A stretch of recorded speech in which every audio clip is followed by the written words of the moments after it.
Okay. All right. We're back. I'm Jay Fidell. Welcome to ThinkTech. I'm happy to be here and happy we're doing this. This is ThinkTech Talks. We call it Community Matters here on a given Thursday in the 1 to 2 block. And our special guest today is a reporter with Civil Beat, one of my favorite organizations, although I don't read it enough. Sorry. Sophie Cocke. And we're going to call this show What Sophie Wants. Yeah. But the AKA for it is Sophie's Choice. So Sophie's Choice, like a fine wine, you know.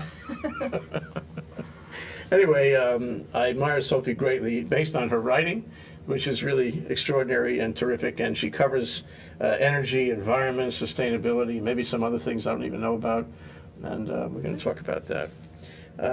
So I guess my first question for you, I've been meaning to ask you this a long time. What's it like, Sophie, being a reporter? Does it change the way your brain cells point? I think so in a way, because you're looking at things from multiple different angles. So you really have to pull yourself out of any sort of advocacy role or any sort of, taking one certain side. You have to see things from all different angles. And so I think in a way it makes you more conservative in a way, and I don't mean that politically, but more conservative in terms of your sort of view of the world, because you see things not just from one vantage point. Suppose you have, and I know people have had this experience, suppose you have some very passionate ideas about some social issue, ideas where you harbor a strong position, and there you are, covering it. Oh, how do you handle that? You have to bury yourself, don't you? You have to squash your own feelings. How do you deal with that? Yeah, I mean, it's an interesting question. I don't think that means that you can't be a passionate reporter, but I do think it means that you have to suspend your judgment when you are doing the reporting and when you are doing the interviews, so that you can be fair, as you know, to all sides. But I don't think that means that, you can't, that if you're covering things like sex trafficking or some of these really heavy issues, that you can't feel a sense of social justice or passion about them. But it's a very different role than being an advocate. I've heard it said recently, actually, God, was it Glenn Greenwald might have said this, that it's different now, that people expect reporters to actually have a position. They want to know what's in that reporter's mind.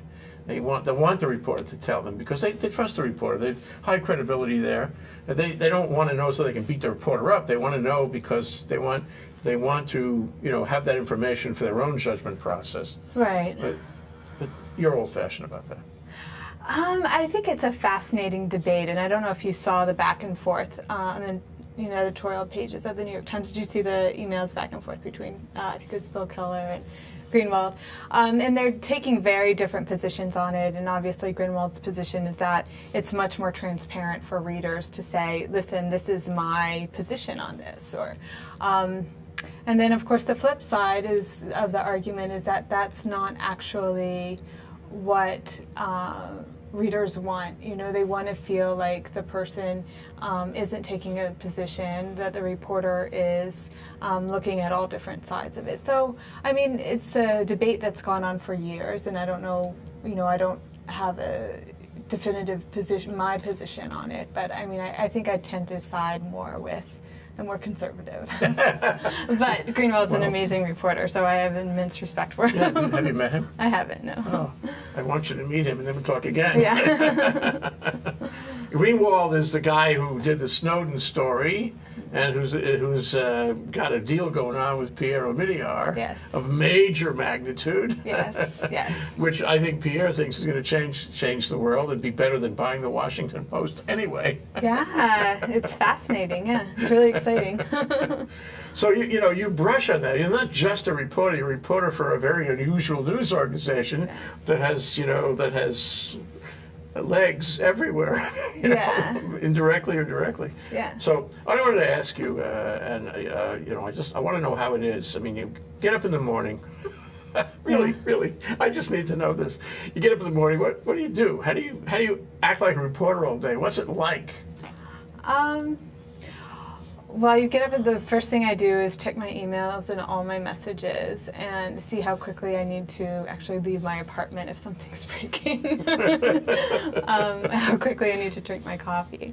And then it's sort of like a catch-up, so you're scanning all the headlines from for the day, so you're sort of caught up on the news, and then... What do you read? Well, all the local news, of course. So obviously the Star Advertiser, and then all the local papers, and then the national news, of course, the New York Times and Reuters and LA Times. And, a lot of it's actually aggregated, and so I'm getting news from all different feeds, from Twitter or Facebook, or sometimes I just go directly to the site, or there's, because I cover energy environment, there's certain sites that I go to that actually aggregate some of the headlines from, around the country or around the world. And then, you have, every week you sort of, like at Civil Beat, we sort of have a schedule in terms of the stories we're going to be working on and what we plan to get done. And of course, that's constantly changing. So, you can go into work, one day and expect that you're going to be reporting on, one thing, and all of a sudden it'll change like that just because something will break, or, something will gain priority for Civil Beat. And so the schedule is very flexible, and you have to be versatile, Last in, first out. Yeah. Mm-hmm. What about that, that stack of articles you're working on? The one, everything, I imagine a desk, but although it's electronic now, Yes. a desk with all these, half-written articles, and you throw more information on them and see if you can sort of make them grow and ripen and so forth. Yeah. But in the meantime, you're waiting for the one that's hot. And how does that come to you? Does it come to you by your own definition? Does it come to you by something on the web, some email from some colleague, or does it come to you from the editor who tells you, Sophie, you got to write the story. Do it now.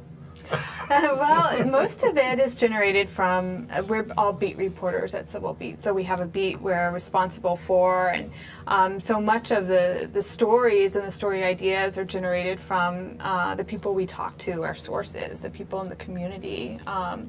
And so people will contact me with tips that they think I should look into, and sometimes they turn into a story, sometimes they don't. And then of course I monitor a lot of the documents that are being filed with the government. So sometimes stories come that way, and then sometimes we get it just from a press release, and sometimes they'll find a different angle on it, or look into something deeper. I don't think there's anything more stimulating, actually, to be right at the front of the wave all the time. I mean, you can go take a PhD in energy and all that, but you don't know what's happening today. You don't feel you're really out front. If you're a reporter and you get these multiple sources and you're checking out everything you can find, which is a lot. Yeah. You know a lot of stuff about. You become a PhD's PhD in that fairly quickly, and you live in that world every day. You can't put it down. Yeah. So wow, I mean, how do you sleep at night? I mean, wow, what an exciting time. Well, yeah, I mean, that's the thing. It is exciting, and it's never boring, and it can be overwhelming just because of with the internet now, just the immense amount of information that you're constantly filtering. But it's really fun, and the goal isn't necessarily to become an expert in something. For instance, energy, it can be very complicated, and you have there's a lot of complexity dealing with the financials and the regulatory issues, and then the technology of it. And so the goal is not to try to become an expert, which is never really going to happen, but to become a pseudo-expert. So at least you know what questions you need to be asking. And Pseudo-expert. Yeah. You heard it here on ThinkTech. And a pseudo-expert is a person who knows how to ask the right question. Right, that's all I care about. That's wonderful. That's what we do. Yes, that's exactly what you do. So I don't know anything. And it's so much fun that way because you're not responsible. You don't have to know the answer at all. right, it's the best of both worlds. So. And you don't have to get into an argument either. Okay, well, the other thing is, sources. Sometimes I get great ideas just, email off the wall. It's an idea. But, as a professional, you probably have your best, your best half dozen sources out there who are reliable, who are informed, who can tell you who to talk to, what's going on, who can give you those tips. And I just wanted you to mention their names. Right? I'll never give out my sources. Well, that's it. You build a universe of sources, don't you? Yeah. And it's like your toolkit, your inventory. Yeah. No, I mean, absolutely. it's still, as much as I think reporting has changed with the digital age, and I mean, it used to be where to get government documents you would have to go down to some basement and sort through files, and now so much is online, and it's just such a much more efficient, much more easier process to get access to information. But I think when it comes down to it, the most important stories come from the traditional reporting, going out and talking to people and physically. You'd rather do that than on the phone or by email? I think it's always ideal to go and sit down and talk to someone face to face, but given how fast, how much we have to do, it's often not possible. But if it's someone I haven't met before, I like to go down and just eyeball talk to them. See what you're dealing with, so he doesn't lead you astray. There are people who will do that, right? Yeah, you do, especially when you get into the the politics and the elections, and you have to be very careful in terms of the information you're getting. You're making this sound like a pretty challenging job, Sophie. but you do it though every day. Yeah. How long have you been doing it? God, I guess I've been in journalism for about 5 years now. That's a long time, actually. I mean, do reporters stay in the game for careers? Or do they move on these days? Yeah, I think it's been rough. I can't remember I might get the numbers wrong, but once that, with the economic downturn in 2008, 2009, that coupled with what was going on within the news organizations, they were losing their classifieds, they were losing their advertising revenue. I think some of the newsrooms were cut by up to 40%. I mean, it's been devastating. I mean, it really has, I think, across the board. And so you've had a lot of journalists that have gotten laid off and they've just moved on. Or into other jobs. Yeah, a lot of people go into public relations or communications fields, or sometimes they'll go in a totally different direction. That coupled by the fact that it's not a career that you go into if you're expecting to make a lot of money. So that's another thing that, people get older and they have families, or they, and it becomes a very difficult, field sometimes to make it in. Yeah, but something you said though, it always struck me, at least in recent years, it has struck me that the people who do it are, I divide the world into two parts. It's the common good guys and the others. And Is that like good and evil? Well, there is a black and white aspect to it. But it strikes me these days, if you find somebody who's a committed reporter, knowing the economics are hard, that person is likely to be a common good person, wants to deliver the truth, and he sees it as a mission. It's not just a job. How do you see it? Yeah, I mean, it's something you have to be passionate about. And I think that, I'm very fortunate to be working at Civil Beat because it has a very defined mission that is what motivates me in terms of journalism. I mean, it's committed to public affairs reporting, investigative reporting, government accountability, the more traditional watchdog role. And so I'm very fortunate. Like, a lot of reporters end up covering things that maybe they're not so interested in, or that they don't feel is making a difference. So in that case, I'm really, really lucky. And so yeah, I mean, it's definitely something that you don't get into if you're faint of heart. Yeah, or if you can't deal with criticism, or you can't deal with people upset with you, or because that happens. Yeah, it happens often. And I mean, you're people in the street, people who read your stuff don't like what you say, or people have conversations with you and don't like what you wrote, or both. Well, I mean, I think, Particularly because we do a lot of government reporting. Government, sure. Yeah, so of course, if we're investigating something that might not make a government official or department look good, they're not necessarily going to be happy with that, or but it's not done out of malice anyway. I mean, the point is to make government better and more transparent, and to try to make things in Hawaii better. So. And it ain't easy, actually.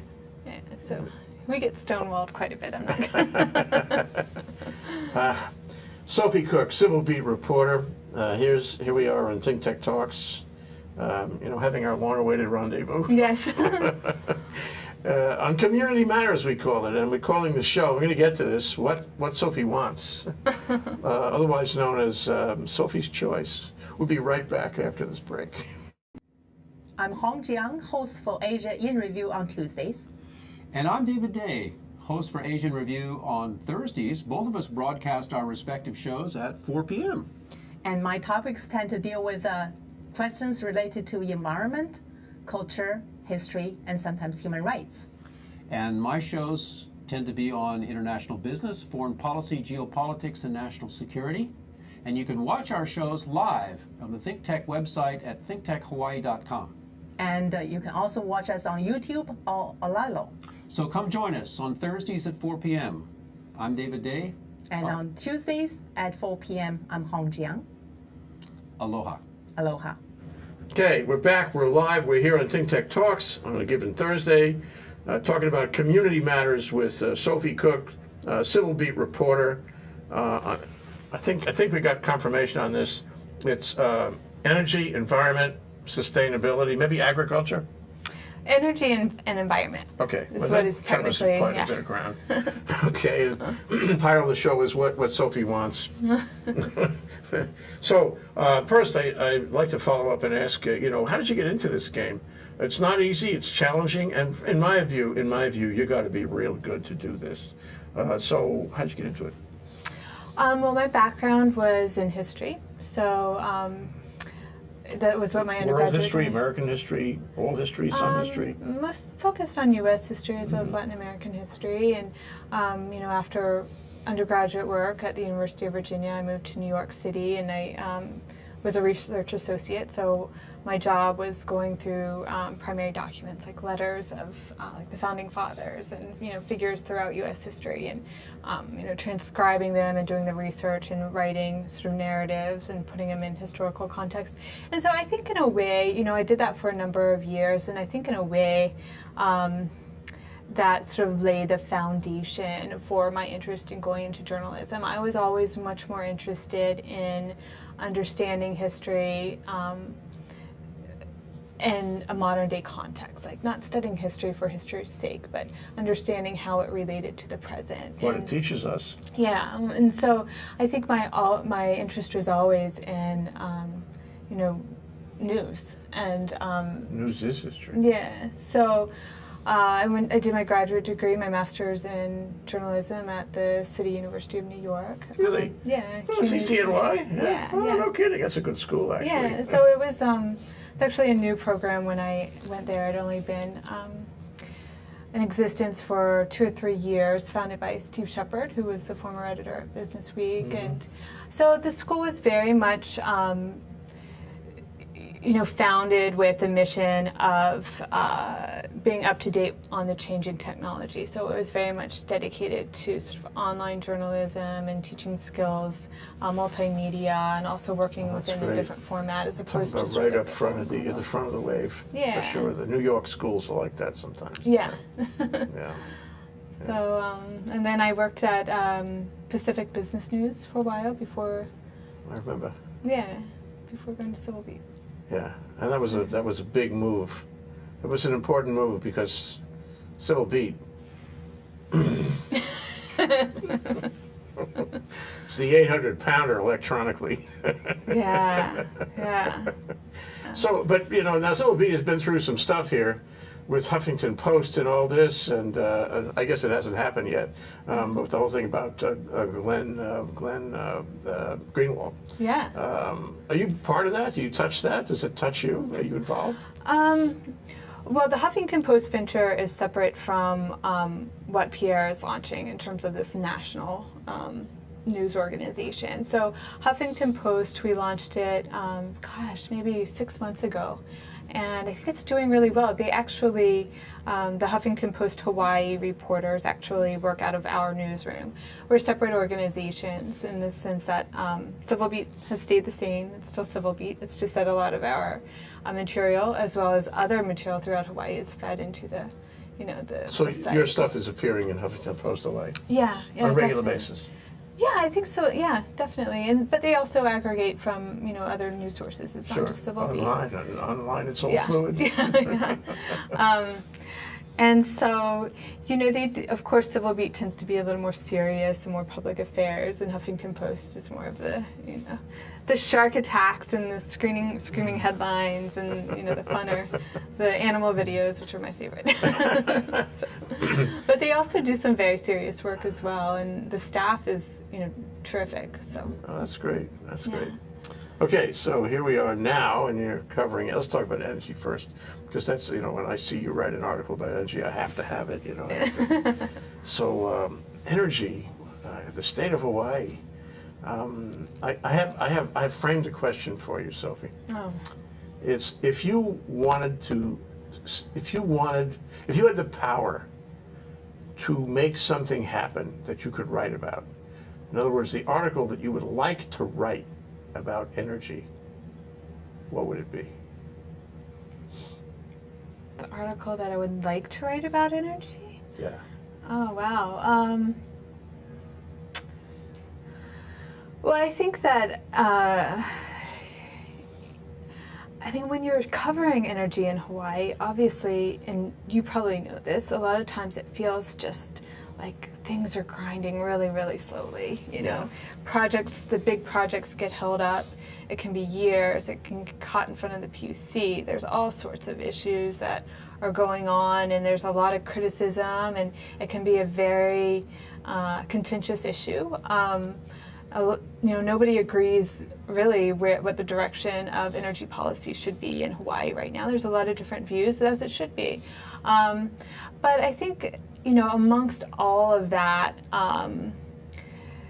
sort of back and forth and sometimes internal squabbling, what would be amazing to write is a sort of step back picture in 10 years of Hawaii actually meeting its goals of being a leader in renewable energy and really being able to solve issues of the grid and how to put more and more intermittent, energy sources onto the grid, or even if it's moving in a totally different direction, like microgrids and rooftop solar, and but it would be great to write that success story. And it's something that Hawaii has talked about for decades now in terms of renewable energy. It's not all of a sudden in the past, since 2008, since the Hawaii Clean Energy Initiative, that all of a sudden, Hawaii has decided it needs to move off oil. This has been going on for decades. Since the 70s, yeah, since the 70s. And so it would be great to see Hawaii, really move forward and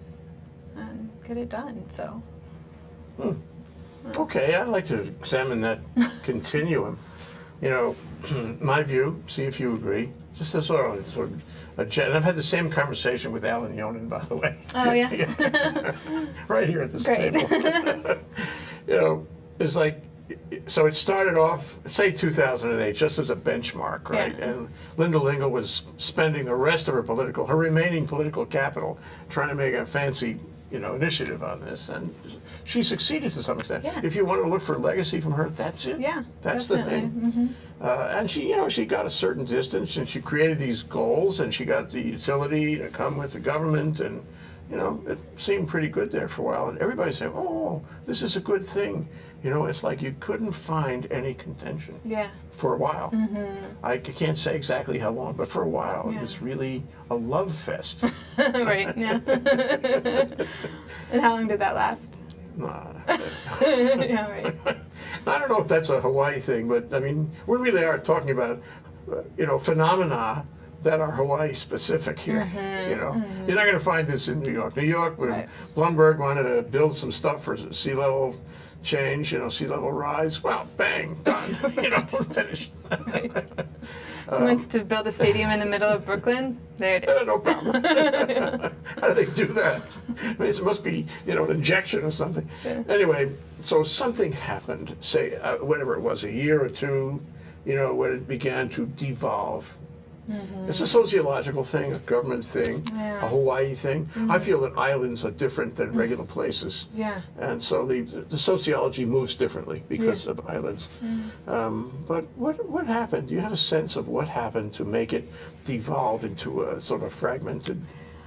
Yeah, I mean, that's a really interesting question. I mean, it kind of feels like, I think Hawaii is a very idealistic place. I think that people have really good intentions here, and there's a real sense of a desire to achieve these really lofty goals. And so it seems like when the Hawaii Clean Energy Initiative passed, it was sort of that stage where everyone was on board, but the reality of implementing it, I think, has become more and more difficult as it's progressed. I mean, it's not an easy task to accomplish, switching to renewable energy. And so I think once that reality has set in, people have become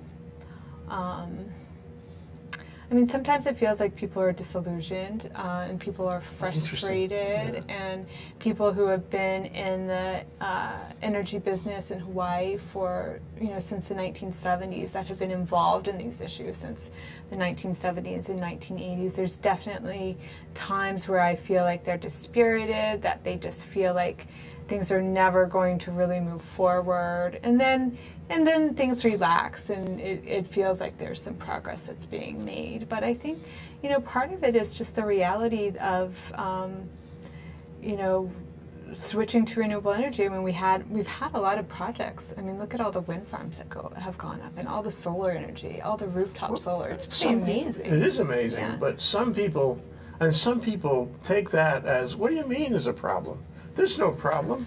Look, we got, I don't know how many installations. It's 35,000 something, some huge number of installations around the state. Yeah. How can you say there's a problem? Yeah. Right. And look, there's all these wind farms, and they're building PV farms, and everything is just dandy. Yeah. To me, that's a disconnect. But there's a certain case can be made. Yeah. Well, I mean, when you fly into Hawaii and you look down and you see solar panels everywhere, and you fly over to Maui and you have like wind turbines, it's a sign that Hawaii is moving forward, and that's what people see. And of course, as you know, more than probably is better than anyone in Hawaii, is that there's a lot of infighting going on, and there's some really weighty public policy issues that I don't think were dealt with early on, that should have been dealt with early on, such as having some sort of and of course, I mean, it's business, so things are constantly going to be fluid, but having some sort of energy plan, like what direction are we going in, and taking into account things. Like, it really felt like there was it was almost religious in terms of, we have to switch to renewable energy sources. And yes, that's the goal, but I don't feel like things like price were taken into account as much as they should have been. Like, okay, well, we're going to put this wind farm up here, and okay, it's the same price as the projected price of oil, but well, how cheap can we get it? Can we get it cheaper than that? Should we be putting out an RFP for a public piece of land and having developers bid on that and see how low we can get it? I mean, it feels very piecemeal. And so what's happened, I think, is that we've had a lot of energy projects that have been brought online that aren't necessarily in the best interest of consumers when it comes to price. And that doesn't mean they're not a great project, or they don't have other benefits. But I think there's issues that weren't taken into account. And then you have, if you look at Maui, I mean, they've brought too much renewable energy online, at least intermittent renewable energy. I mean, you have enormous amount of wind energy that's being dumped, and plus you have to keep all the spinning reserves online. So it's created a situation where prices have gone up, and they're trying to figure out some mitigated, strategies to mitigate those issues of curtailment. And of course, one is the cable, but that's not the only, issue. There's also sort of like battery storage and other issues they're looking at. So. Wonderful to hear you talk about this. But you gave me a theory. I have a theory. Yeah. And right after this break, I'm gonna try to throw it at you and see what you think about it. Okay. Because I never had this theory before. Right now, I have this theory. Just listening. Right. Okay. That's Sophie Cocke, Civil Beat reporter. Here we are on ThinkTech Talks. I'm Jay Fidell. We're talking about community matters. What Sophie wants. Sophie's choice. We'll be right back after this break. We want to thank our underwriters. Hawaiian Electric Company and its affiliates Maui Electric on Maui and Hawaii Electric Light Company on Hawaii Island are deeply committed to the communities they serve. Galen Ho is a senior executive of BAE Systems, a global defense, security, and aerospace company. The High-Tech Development Corporation, the state's leading technology agency, attached to the Department of Business, Economic Development, and Tourism. Castle and Cook Hawaii, with a time-honored legacy that spans more than 160 years and revolves around its mission of investing in Hawaii, creating communities, and providing for the needs of our state. Hawaii Gas, formerly the Gas Company, a proponent of the Liquefied Natural Gas Initiative, helping Hawaii achieve its transition to clean energy and a better energy future. Collateral Analytics, a Hawaii-based tech company empowering the real estate industry with greater and faster access to the tools and data they need to make better informed property investment decisions. I'm Nicole Horry. Thanks so much for joining us on ThinkTech. I'm Maria Kashem. See you next time. We're back. We're live with ThinkTech Talks on community matters with Sophie Cocke, Civil Beat reporter. We're talking about, well, everything. There are no boundaries. Yes, absolutely. So I told you I'm sort of developing a theory from what you were saying, in words like disenchantment, disappointment, about things that hadn't been accomplished, steps that hadn't been taken, analyses that hadn't been made, and then you find that they hadn't been made, and you're sad. And it seems to me that a lot of people, this may be out of the plantation times, sort of a way of thinking, a community way of thinking, all kinds of people, up and down, crosswise. They walk around thinking that somebody in the government, or maybe in the utility, somebody in a big place, with a big office, is working on this. And they are thinking about pricing. They're thinking in my interests. They're thinking about all the things that that a good analytical government should be thinking about, and they're planning everything so it's going to come out just the way we thought and hoped, and we're so optimistic at the outset.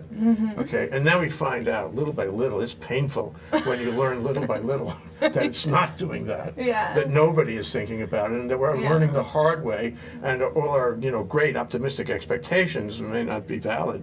And then we get sad, and we get fragmented, and we get angry, and we go negative on things. And I have a feeling, and it's not just energy, but I have a feeling that something like that is playing here. It's a realization of some sort. What do you think?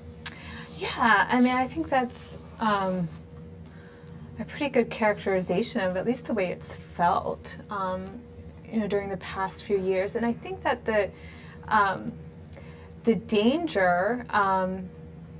Hawaii is committed to these goals of renewable energy. I think the danger is that once you hit that point of frustration and disappointment, that Hawaii will lose sight of that the political momentum will fall by the wayside, and people in Hawaii will get distracted, and they'll say, well, let's move on to this other issue, because they're sick of it. They're sick of thinking about it. They're sick of dealing with it. They're sick of the problems. And so I think that's the greatest risk in terms of that sort of psychological phenomenon that you're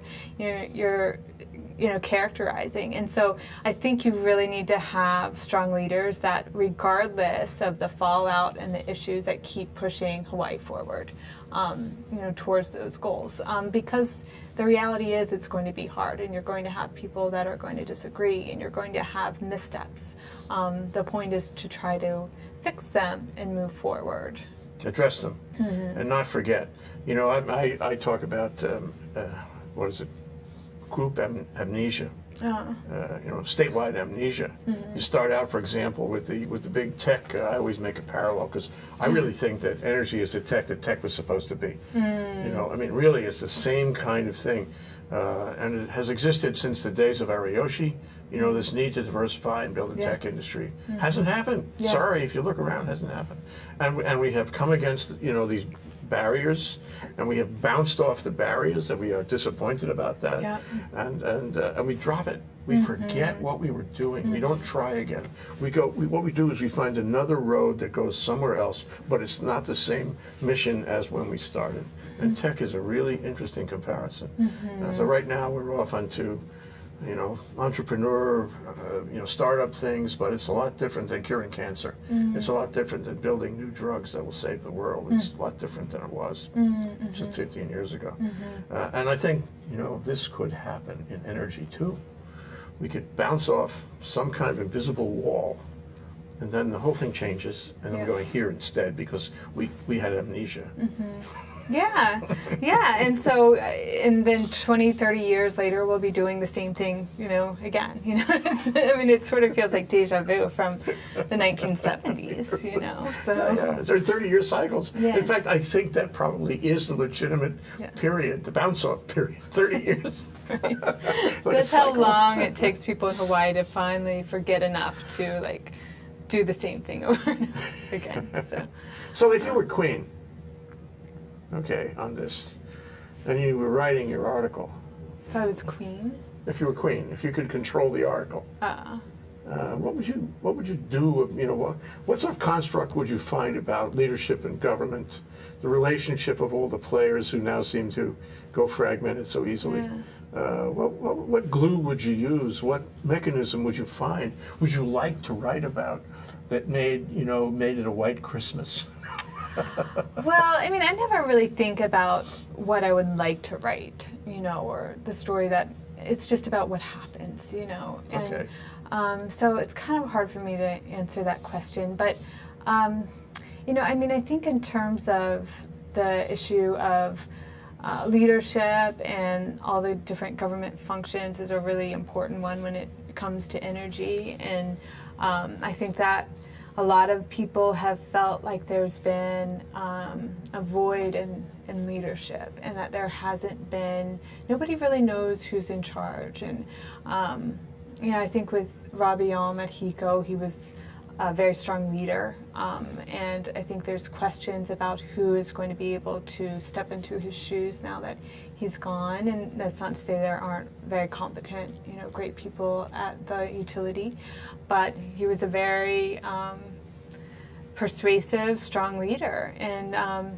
so you have that going on at HECO, and then you have what feels like a very gray area of who's supposed to be leading policy, whether it's the PUC or it's the State Energy Office, or should this be coming from the governor's office in terms of what the vision is for Hawaii? Because the fact is that you can't have everything. We have small grids. We can't have all the biofuels and all the geothermal and all the wind and all the solar. You have to make decisions, and you have to make decisions early. Otherwise, you're going to get into huge quagmires in terms of what the grid can accept and what it cannot accept. And so it needs to be clear about who's making those decisions. And of course, we've had, it's been a 1.5-year long planning process underway. That was led by HECO, and it's not clear. This is the IRP. Yeah, the IRP process, which felt very chaotic. And there was the right word for it. Yeah, there was everyone, and of course I think that the PUC wanted to make it an open process and an engaged process with people from the community, but there's some question as to how effective that was in the end, and people not feeling like their input was taken seriously, or just feeling that it was not an efficient way to move forward in terms of energy planning. And I'm not sure I don't think HECO's plan has necessarily been approved. No, yeah. No, it hasn't. I know that the independent observer said that it didn't qualify, and they had to go fix it or something. Yeah. So the question is, well, it's supposed to be a 5-year plan. Is it going to be is that 5-year period going to be up by the time they approve the plan? And then are we going to have to start I mean, that's what's happened in past years. So. This is not a good scenario at all. Yeah. You wonder, how it would ultimately work. I've had this other theory. I'm going to bounce it off you. I don't get a chance to do this very often, so it's this. We actually, democracy in the constitutional sense, can't handle it. They can't handle everybody speaking all at the same time. Yeah. And so when, in modern technology lets everybody do exactly that. Yeah. Everybody can have a voice electronically, and everybody can, and they can stick on their point too. And there's no end to it, is the problem. Because people think, well, now that I said my piece and nobody listened to me, and the organization I said it to ignored it, then I'll just say it again, and again, and again. And I actually never stopped saying it. And there may be a vote along the way where a majority of officials or representatives have a vote, and there's a majority vote, and that's supposed to be under, sort of the English tradition, that's supposed to be the decision-making process, and everybody's supposed to say, okay, the majority has voted. I guess I lost. So I won't keep making the point anymore. I'll go along with the majority, because that's the way we govern ourselves in this country, in the Western world. But they don't.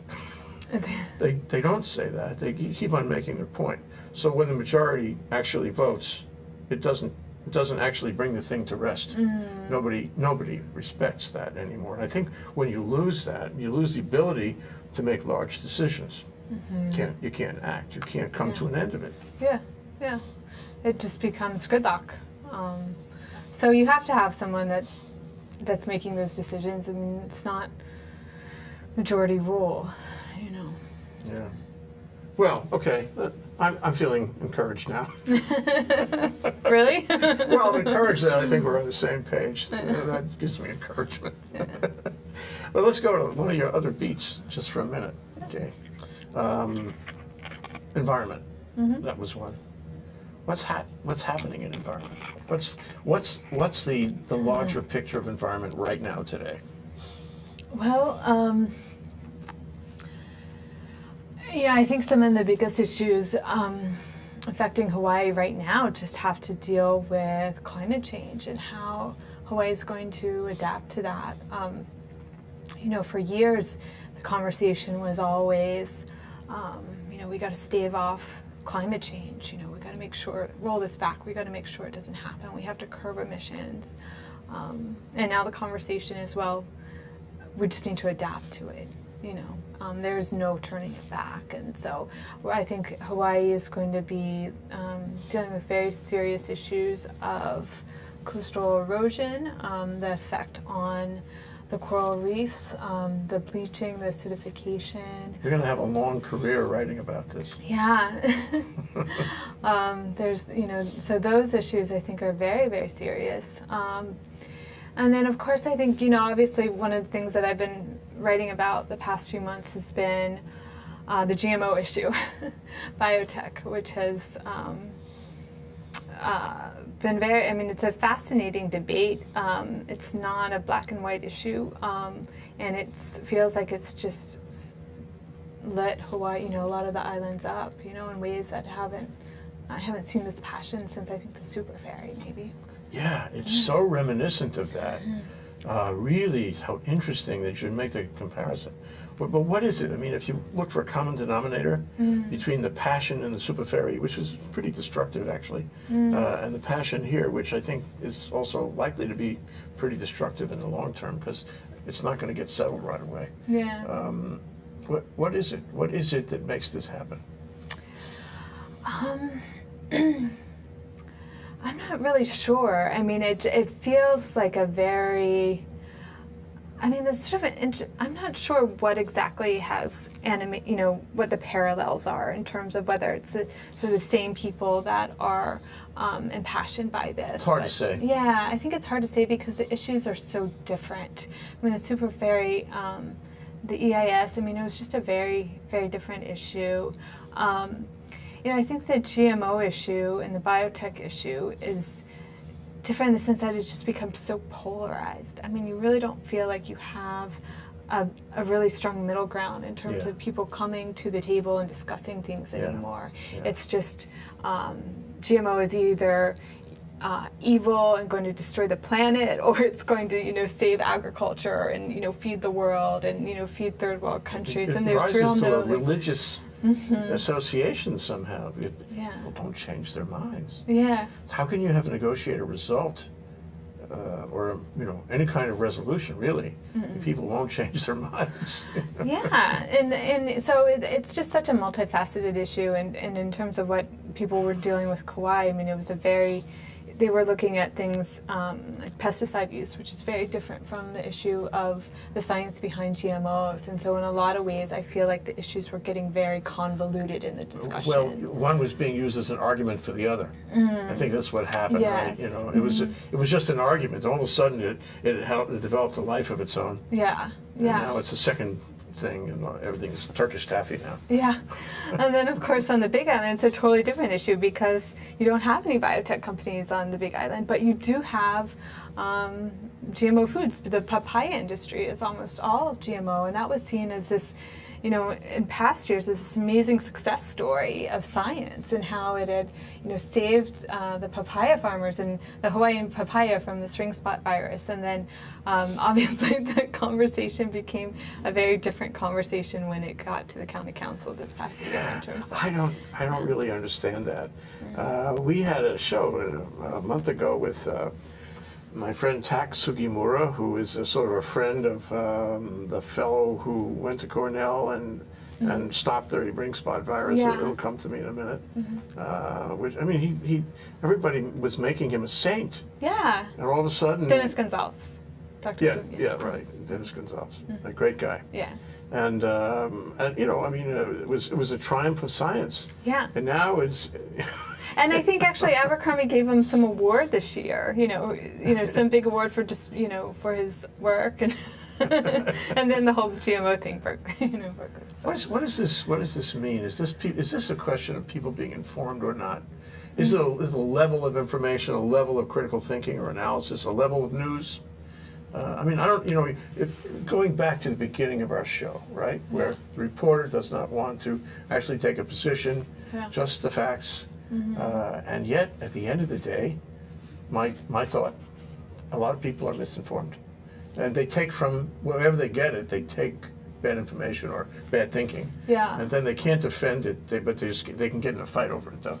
Yeah, no, I think that's true. I think that there's been an enormous amount of misinformation, an enormous amount of pseudoscience involved in the debate over GMOs. And I mean, and it's understandable because people go online and you can find anything online, and especially related to GMOs. I mean, it's just amazing the amount of material that's out there, and it's very difficult for that average person to sort through what is valid and what is not valid. And so I think it's completely understandable, the confusion on the issue. But I think that what is also confused in the debate is that with GMOs, it's in part a philosophical debate.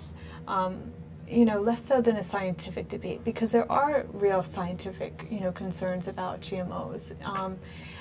But I think a lot of people are just so uncomfortable with the idea of transferring genes from, one species to another, or from, a virus or a fungus to, That has to be rooted, at least in some sense, in sort of man's view of nature. Yeah. And religious, concepts. And I don't think it's going to go away anytime soon. No. I think we're going to be struggling over it. The problem is that while we struggle, the world is taking a hit.